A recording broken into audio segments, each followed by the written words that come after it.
미국과 중국의 무역 전쟁 다시 한번 링 위에 오른 상황이죠. 그동안 주거니 받거니 관세를 둘러싼 신경전을 계속해오던 미국과 중국이었는데요. 하지만 이번의 경우에는 규모 면으로만 보면요. 사상 최대 수준에 이르렀습니다. 트럼프 대통령과 시진핑 주석의 한치의 양보도 없는 진검승부가 펼쳐지고 있습니다. 네, 하지만 세계 경제 상황이 녹록지 않은 상황에서 또다시 시작된 G2의 무역 전쟁을 바라보는 시선은 불안하기만 하죠. 더군다나 양측 모두에게 손해가 불가피한 치킨 게임을 어디까지 끌고 갈 것인지 우려의 목소리가 높습니다. 아울러 수출 중심의 우리 경제에 미칠 영향도 걱정되는 상황이죠. 자세한 내용 동국대 국제통상학부 광노성 교수와 진단하겠습니다. 어서 오세요. 네, 안녕하십니까. 일단은 들어가기 앞서서요. 전반적으로 지금 분위기 어떻다고 보시는지요? 이 부분부터 여쭤볼게요. 그거 살벌하게 진행되고 살벌합니까? 있습니다. 예. 원래 이제 공동성명을 3차례에 걸쳐서 문호신 대표하고 이제 미 재무장관이죠. 그다음에 이제 류호 중국 부총리하고 3차례에 걸쳐서 해서 공동성명까지는 합의를 했어요. 예. 그것인데 이제 내용이 공동성명 보면 실질적인 게 없죠. 예를 들면 뭐 공통인식의 달성, 그다음에 IPR 도용, 지식재산권 도용에 대해서는 강력한 조치를 취할 것.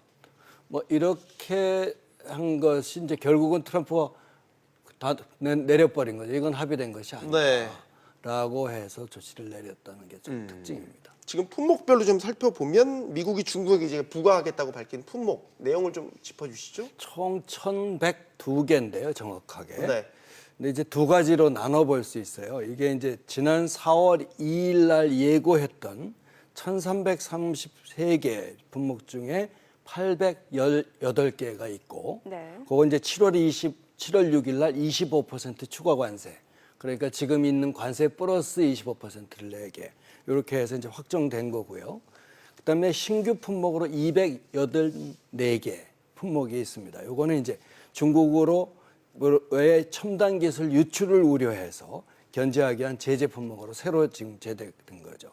요 신규 품목에 대해서는 공청회나 공시 또 의견 서류 절차를 거쳐서 네. 대통령의 최종 명령으로 이제 시행될 이런 겁니다. 내용 보면 기계류가 가장 많고 예상했던 대로 네. 전기전자, 기타 제조, 화학, 수송기계 이런 내용들이 들어가고 신규 품목은 항공우주처럼 첨단 기술 제품들 요거에 대한 규제가 대단히 많이 포함된 게 특징입니다. 예. 네. 뭐 사실 중국은 이제 미국이 관세 발표를 못하도록 계속해서 경고를 해왔었는데 결국에는 먹히지 않았던 것 같아요.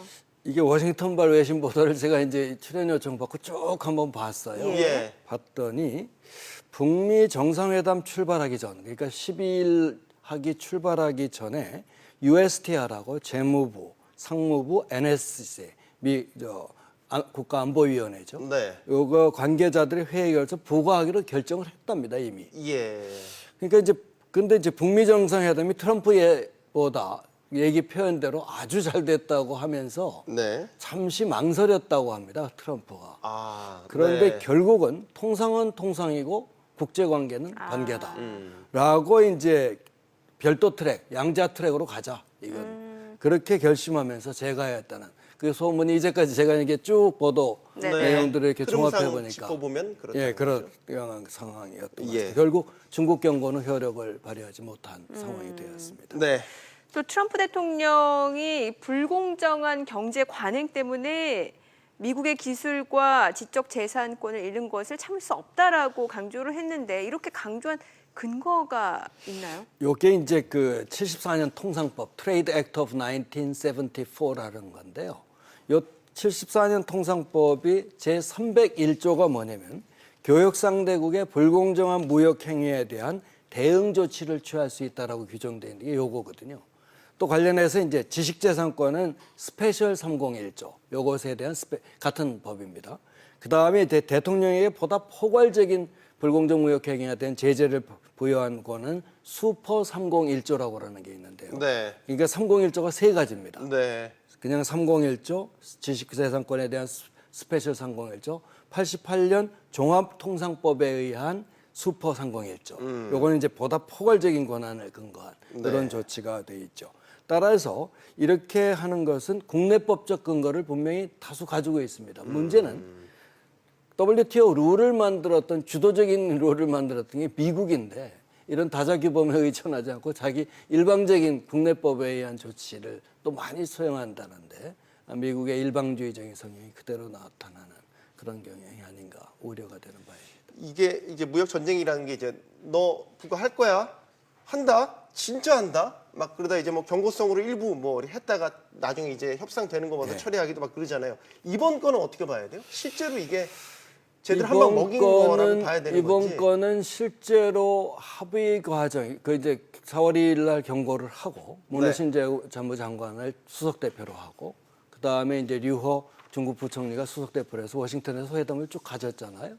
그때 이제 회담을 하고 공동 성명까지 발표했음에도 불구하고 아예 그냥 부과를 해버렸 것이죠. 그러니까 이번 걸로 보면 공동 성명이고 협상이고 여지가 없이 트럼프식의 어떤 돌발 행동, 또 유일하게 목표 함수가 돈이거든요. 트럼프는. 네. 그래서 트럼프 닥트린이라고 하지 않고 아파트 닥트린이라고 뭐 얘기하고 부동산 개발했다고 그런 표현까지도 최근 쓰고 있을 정도로 그렇게 얘기를 합니다. 따라서 1차 품목에 대해서는 7월 6일 날 예정대로 이제 부과를 하게 될 것 같고 네. 협상의 여지가 있는 것은 바로 2차 신규 품목입니다. 공청회 여러 절차가 이제 남아 있죠. 근데 이제 기본적으로 이 미국이 이런 조치를 취한 것은 중국이 기술 탈취를 해서 미국을 위협하고 있다라는 패권 의식의 어떤 쟁탈 측면이거든요. 그런 측면에서 보면 이것이 일회성으로 끝날 것 같지는 않다라는 것이 제 생각입니다. 네. 합의를 공동성명을 했음에도 불구하고 내려버린 이런 조치가 된 건 좋지 않은 조짐이죠. 지금 앞서 잠깐 북미 정상회담 언급하셨잖아요. 네. 그러니까 어떻게 보면 북미 정상회담이 성공적으로 잘 협상이 매듭 지어지기 위해선 중국의 협조가 절실한 상황이기도 하고요. 그런데 결국 고민하다가 투트랙으로 하기로 했다는 거 아닙니까? 그건 미국 입장이고요. 이런 경우에 중국 생각도 또 별도로 있을 것 아닙니까? 어떤 식으로 결론이 날지 저희가 좀 가늠을 해본다면 영향은 있을 것 같다는 생각도 일단 뭐 이제 들기는 하는데. 네, 이제 가능하죠. 왜냐하면 사람 속은 우리가 들어가 볼 수가 없으니까요. 네네. 예. 근데 시진핑이 기본적으로 중국의 입장은 북미 그다음에 남북 대화에 본인의 발을 끼워넣고 싶어해요. 왜냐하면 종전의 당사국으로서 중국에서 사인을 했기 때문에 네. 불능병의 지분이 있다고 생각하는데 미국은 전혀 아니죠. 미국은 평화를 위해서 위협해서 비핵화 조치는 내가 직접 만나가지고 시행한 거기 때문에 중국은 경제적 지원이나 해라. 동북아 안정은 내가 시켜줬으니 네. 하는 것이 미국의 생각입니다. 그러니까 지금 중국은 아무리 그렇게 생각하고 있더라도 중국이 미국한테 잡혀 있는 한 특별한 어떤 조치를 내리기는 어렵지 않나 하는 것이 왜입니다. 알겠습니다. 왜냐하면 중국이 5천억 불 수출하고 1,300억 불 수입하거든요. 그다음에 이제 미국한테 첨단 기술이나 이런 통신, 그다음에 뭐 더 잘 아시겠지만 달러, 금융 시스템에서 달러 시스템을 미국이 쥐고 있기 때문에 중국이 기술로, 뭐 인력으로, 규모로 따라잡는다고 그러더라도 한계가 있다는 걸 중국이 알고 있습니다. 네. 근데 어떤 형태로든 좀 중국은 발을 끼워놓고 영향력을 행사하고 싶은데 지금 트럼프가 워낙 세게 나오니까 지금 저게 어떻게 지금 끼워 들어갈지 고민하리라고 저는 속으로 생각합니다. 네. 네. 자, 그런데 그 관세 발표한 내용을 보게 되면은 네. 그 중국 당국이 그러니까 중국 제조 2025 계획을 통해서 집중 육성하고 있는 그 첨단 기술 제품들이 대거 포함돼 있단 말이죠. 그럼 이거는 어떤 해석이 가능한 부분입니까? 이번 조치를 한번 쫙 해서 이제 그 품목별로 네. 예정됐던 거, 4월 2일 날 예정됐던 거, 그래서 4월 2일 날 거 빼고 신규 품목으로 들어갔던 걸 이렇게 보면 참 재밌는 걸 발견할 수 있어요. 일반 TV나 휴대폰과 같은 일반 소비자는 제외됐어요. 네. 제외시켰고 예. 신규 품목에 뭐가 들어가냐면 항공, 정보통신, 로봇 같은 첨단 기술 품목을 추가해서 이것은 명백하게 중국의 기술 추격을 막겠다 하는 것이 미국의 의도다라는 것을 알 수가 있습니다.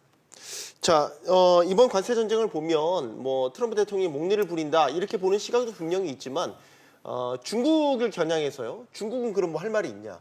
시장 경제를 표방하면서도 자국 내에서는 보이지 않게 다른 나라의 뭐 기업들이나 어떤 그런들을 차별하는 행동을 계속 해왔었고, 또 피해를 뭐, 주기도 했었고요. 그렇죠. 예. 뭐 저희 입장에서는 뭐 대표적인 게 뭐 사드 보복이 될 수 있겠고요. 이런 식의 정치적인 이유에서든 어쨌든 이런 식의 차별적인 행동을 해왔었는데 중국도 할 말 없는 거 아니냐라는 거죠. 쉽게 얘기해서. 사실이죠.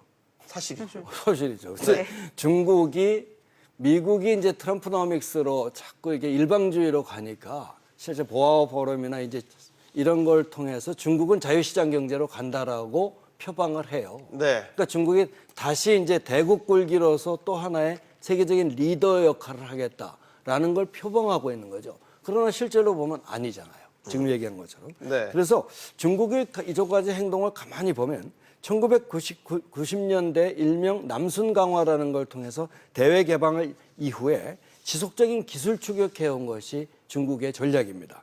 소비재로부터 자본재, 최근에는 첨단 기술 제품까지.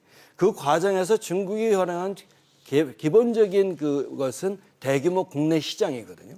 이런 국내 시장을 그래서 자국 기업에서는 특혜를 주고 기술 이전에 도움이 되지 않는 외국 기업에는 기존에 부여한 투자 혜택까지도 박탈하는 네. 이런 방법을 통해서 중국은 이제까지 발전을 해온 이런 상황입니다. 네. 또한 이 국제관계가 악화될 경우는 아까도 보시다시피 사드 보복은 우리는 결정타로 물론 커뮤니케이션의 에러도 뭐 미스도 있었지만 네. 그러나 이게 아직도 풀리지 않고 있는 저런 상황 이런 걸 보면 또 한 가지 중요한 게 있죠. 최근에 또 지원했다가 실패했던 우리 배터리 전기차 배터리에 대한 지원 네. 배제 네. 이런 등과 같은 불공정 조치는 중국도 사실은 취해왔다는 점에서 보면 중국이 시장 경제다 그거는 표방이고 결국은 국가 주도의 계획 경제다라는 것을 또 하나의 드러낸 행동이다. 저는 그렇게 생각을 합니다. 남욕할 게 네. 아닙니다. 남력할 게 아니죠. 본인의 한 거를 당하는 거라고. 자, 지금 뭐 미중 간의 무역 전쟁이 본격화되고 있고 중국도 지금 본격적인 보복 조치에 나서고 있는 상황인데 자, 여기서 걱정이 되는 거는 사실 우리 경제가 수출 중심으로 이루어지고 있기 때문에 그렇죠. 이 부분이 굉장히 걱정이 되는 것 같아요. 실제로 한 민간 경제 연구원 그 조사 자료를 보게 되면은 중국의 대미 수출이 10% 감소하면 우리나라의 대중국 수출액이 30조 원 넘게 줄어들 것이다. 이런 추산을 했는데 이 정도까지도 예상을 해볼 수 있는 겁니까? 이게 이제 현대경제연구원이 최근에 예. 추계한 그 자료인데요. 네. 제가 한번 읽어봤어요. 그랬더니 2017년 대중 수출이 1,421억 달러거든요. 우리가 네. 이제 중국에 수출한 게. 그러면 30조 넘게 줄어든다는 건 수출의 약 20% 정도가 타격이 있을 것이다. 왜냐하면 우리 부품 소재가 대부분 중국으로 들어갔고 이번에 특히 내년 반도체에 대한 그것은 우리 삼성 반도체예요. 중국 공장 거거든요. 하이닉스하고. 네. 그러니까 이제 그걸 치겠다니까 우리는 직격탄을 맞게 되는 사실 그런 상황이죠. 특히 이제 전기, 장비나 IT 제품, 석유, 화학, 기계류와 같이 중간재와 소재 수출이 우리가 굉장히 많거든요. 그쪽에. 네. 근데 이제 그쪽은 직격탄을 맞게 돼 있는 그런 상태입니다. 이게 이제 글로벌 밸류 체인이라고 하는 건데 네. 우리가 이제 중국을 주로 생산 기지로 하고 공장을 거기다 많이 일으켜서 생긴 현상입니다. 우리가 그럼 이런 상황에서 그냥 관망을 해야 되는 건지 어떤 적극적인 액션을 통해서 대비를 해야 되는 건지 쉽사리 또 끼어들기도 뭐라고 해야 될까요?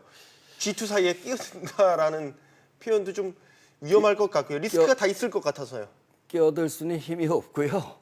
지난번에도 제가 냉정하시군요. 누누이 얘기를 했지만 네.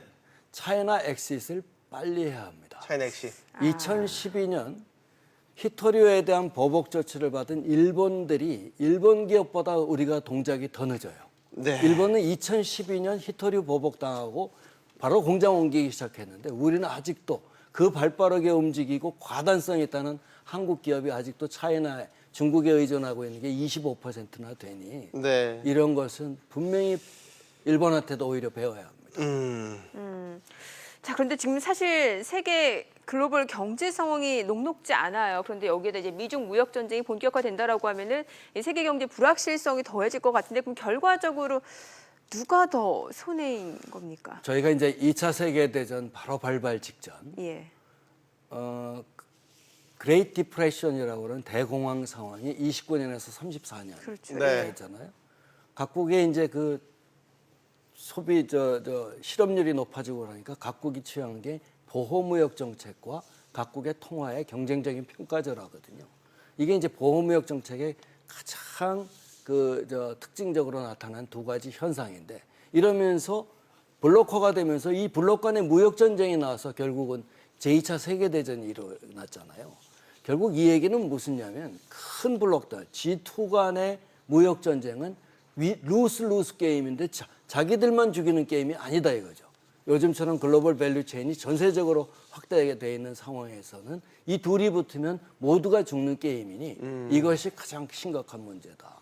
결국은 누가 손해 보는 게 아니라 전 세계를 잘못하면은 또 블락화와 아주 얘기 꺼내기도 싫습니다만 그런 또 전쟁까지로 가는 그런 현상으로 발전되지 않아서 따라서 협상을 통해서 뭔가 스스로를 자제하는 협력 이것이 이제 필요한 시점이 오지 않았나 저는 그런 생각이 듭니다. 어떻게 보세요? 지금 이 고율 관세 이제 적용되는 시점이 한 3주 남았거든요. 그때까지 어떤 뭔가 G2 간의 딜이 이루어질 거라고 저희가 가늠해 볼 수 있겠는지요? 제가 이제 자료를 쭉 한번 봤어요. 네. 이번에 내린 게 500억 달러 중에 340억 달러는 7월 6일 날 내리는 1차 품목이고 네. 그건 확정이 돼서 때릴 것 같고요. 그다음에 이제 160억 달러가 2차 품목인데 이게 이제 주로 기술 유출을 방지하기 위한 IT 제품들이란 말이죠. 네. 요거는 협상 여지가 있습니다. 왜냐하면 공청회 절차, 의견 수렴, 공시 절차가 있으니까. 근데 이제 미국이 요 두 개만 들고 있는 것이 아니라는데 큰 문제가 있죠. 예. 요 500억 달러 이외에 30일 날 중국의 투자, 개인 또는 기업의 미국 내 투자에서 기술 탈취 유출이 가능성 있는 투자를 제한하는 조치가 내려질 것 같고 그다음에 추가로 1,000억 달러 거를 USTR이 쥐고 있다는 얘기를 제가 최근에 입수를 했습니다. 그렇다면 계속 보복 조치를 내서 한두 만에 끝날 것은 아닌 것 같은 그런 상황이 될 것 같습니다. 알겠습니다. 네.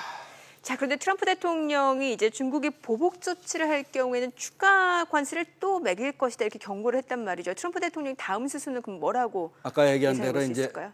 추가 품목인 2차 그 예. 품목하고요. IT 기술 유출. 30일에 있을 대미 투자에 대한 제한. 예. 중국의 대미 투자 제한. 그다음에 앞으로 1,000억 달러어치를 지금 관세 리스트를 매기고 있거든요.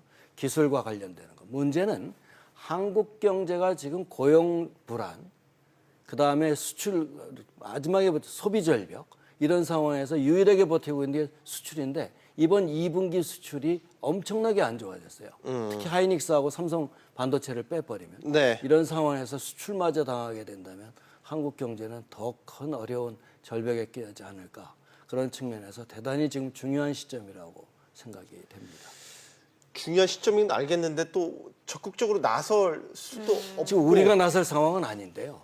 가장 중요한 것은 아까 얘기한 대로 차이나 엑sit 이 자체가 빨리 진행이 되어야 될 것 같고 그것은 이제 우리가 취할 수 있는 거죠. 우리는 그건 이제 좀 보통 길게 봐야 되는 시간인 거군요. 당장 눈앞에 처해 있는 이 현실은 지금 당장에서는 할 방법은 정말 냉정하고 참 안 됐지만 처분을 기다리고 그러니까 이제 수밖에 없는 상황. 경제학자로서 무슨 정치학자처럼 여기저기 뭐 이렇게 좋은 얘기 하기는 싫고요. 솔직하게 얘기하면 네. 지금 단계에서 단기적으로 취할 우리의 방법은 별로 없습니다. 네, 마지막 말씀이 가슴 아프게 들려옵니다. 광노선 교수와 이야기 나눠봤습니다. 감사합니다. 예. 잘 들었습니다.